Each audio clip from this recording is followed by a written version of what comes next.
नमस्ते दोस्तों। आज की कहानी का नाम है health for all by 2020। Sanjay, मैं अपने गांव में प्रैक्टिस करूंगी। हमारे गांव में एक भी एमडी या एमएस डॉक्टर नहीं है और सिर्फ एक ही एमबीबीएस डॉक्टर है। अपनी पोस्ट ग्रेजुएशन ख़त्म करके जब मैं गांव वापस आई तो मुझे अपने लोगों के लिए बेटर हॉस्पिटल सर्विस शुरू करने का बहुत मन था। हमने एक जगह देखकर जो मेन मार्केट में ही थी, छोटा सा नर्सिंग होम बनाने की तैयारी शुरू कर दी। 4 बेड वार्ड में लगाए, 2 सिंगल रूम बनाए, एक लेबर रूम और एक ओटी रूम।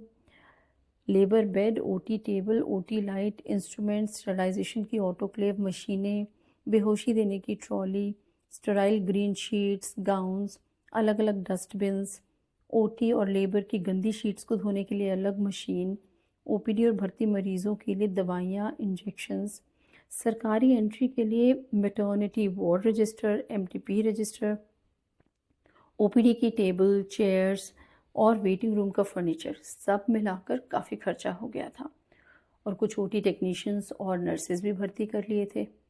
हिसाब लगाया तो साल 2000 में नॉर्मल डिलीवरी का रेट गांव में 500 रुपये था, परंतु क्योंकि वो डिलीवरी तो दाई करती थी घर जाकर और हम यहाँ पर स्टराइल तरीके से लेबर रूम बनाकर कर रहे थे, तो हमने अपना रेट 2000 रुपये रख लिया। पहले ही दिन ओपीडी में एक एएनएम आई और बोली, डॉक्टर साहब, अगर आप हर डिलीवरी पर मुझे 300 रुपये दो तो मैं आपके हॉस्पिटल के आगे लाइन लगवा दूंगी। ये शिवानी डॉक्टर का अस्पताल तो मैंने ही चलवाया है। ये कुछ भी नहीं थी जब यहाँ आई थी। पर शिवानी तो नर्स है ना? हाँ हाँ, पर सब उसको डॉक्टर शिवानी ही तो मानते हैं। पहले सरकारी अस्पताल में नर्स ही थी ना ये। और हाँ डॉक्टर साहब, शिवानी से कुछ सजना संवरना सीखो। ये सादा सा लिबास, ना हाथ में चूड़ी, ना कान में बाली, ऐसे नहीं आएंगे पेशेंट। और मैं क्या पेशेंट को रिझाने थोड़ी ना बैठी हूँ। नहीं नहीं डॉक्टर साहब, शिवानी के पास मरीजों के मर्द लेकर आते हैं उसे। कई लोग तो बस उसे देखने और बात करने के लिए अपनी बहू बेटी को ले आते हैं। और गुर बताती हूँ डॉक्टर साहब, देखो, मरीज बच्चादानी के इन्फेक्शन, पेट में दर्द, पेड़ू में दर्द, बुखार या किसी भी बीमारी से आए, सबसे पहले उसको एक डेक्सा और एक जेंटा का इंजेक्शन ठोक दो।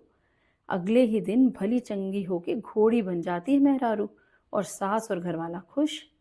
तीसरे दिन जब फिर से बुखार चढ़े तो सबसे महंगे वाला टीका लगा दो 5 दिन तक। मेरू पेनम, ईमी पेनम नाम है।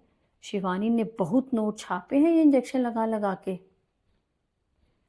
मेरा सिर घूमने लगा।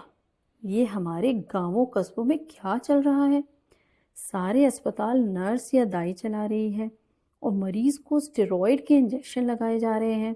और फिर 3rd जनरेशन एंटीबायोटिक जो हम आईसीयू में ड्रग रेजिस्टेंट बैक्टीरियल इन्फेक्शन के लिए सेव करके रखते हैं, वो फर्स्ट लाइन एंटीबायोटिक की तरह यूज़ कर रहे हैं। और वो भी बिला वजह, बिना कारण जाने कि इन्फेक्शन वायरल है, टाइफॉइड, मलेरिया या डेंगू। बस बहुत महंगा है, बहुत मार्जिन है, और मेडिकल रैप ने कहा है कि ये लगाने से सब तरह का इन्फेक्शन ठीक हो जाएगा और 500% का फ़ायदा अलग।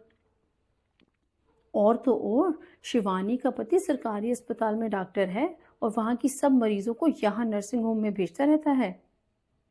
शिवानी से तुम्हारा बहुत तगड़ा कंपटीशन है डॉक्टर, इसलिए मुझे रख लो।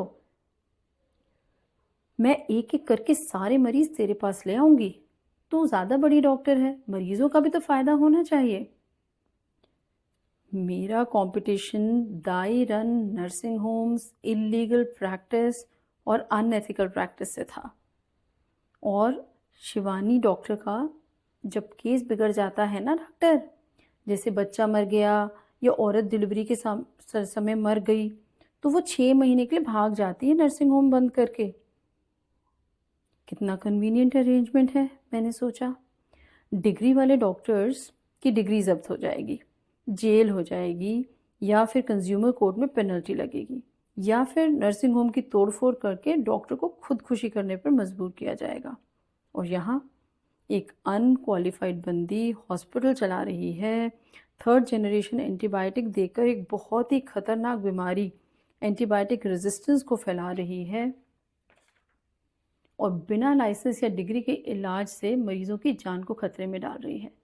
मगर डर नहीं है डिग्री खोने का, या कंज्यूमर कोर्ट का, या ऊपर वाले का।